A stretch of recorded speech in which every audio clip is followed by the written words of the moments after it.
Love Radio Love Trip kasama ang inyong muy delisyosang ka-love team, Mara Tony! Mara Tony! Ikaw, anong trip mo?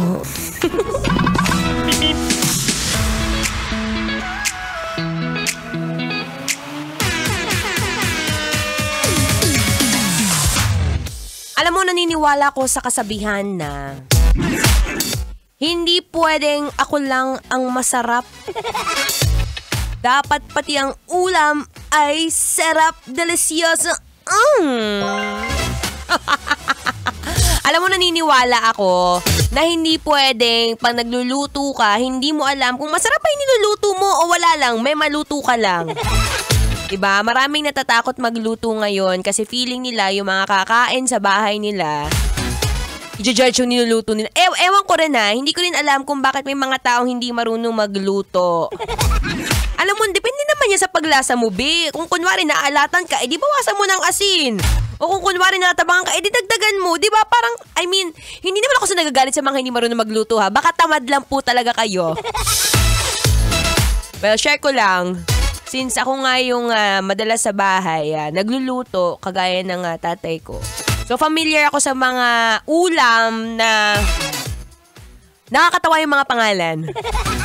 Diba? Sabi ko kanina yung puki-puki. Ay, ang sarap kaya ng puki-puki.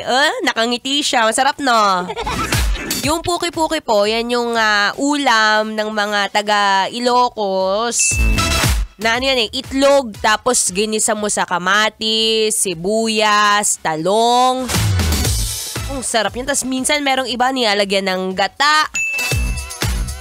Meron pang iba Yung mga ulam na talaga naman, alam mo yung dinakdakan.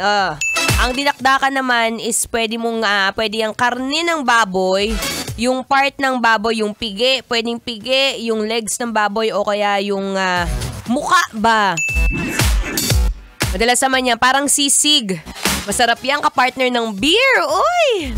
Pagka mga ganitong ulam talaga, ang sarap isulat dyan sa papel na meron ka ngayon.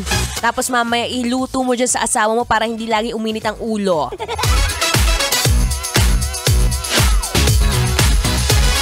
Tapos meron pa. Alam mo yung sabi nila, kapag isa ka sa mga mahilig sa ulam, meron din yung tinatawag na sinapot. Alam mo yung sinapot? Sinapot naman is saging na pinrito. Tapos lalagyan mo ng konting asukal. Diba nakakatawa? Maraming iba't ibang pagklase ng pagkain na nakakatawa pakinggan pero masarap. Gusto mo yun? Nakakatawa na tas masarap pa. Parang si DJ Maratoni yun.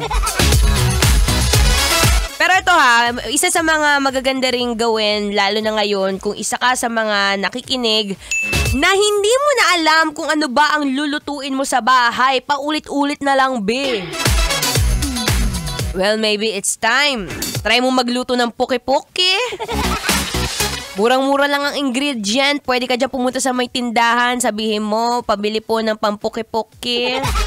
Bili ka lang ng talong, sibuyas, kamatis, itlog, mantika, asin, paminta. Meron naman na kayo sa bahay nun. Yun lang yun.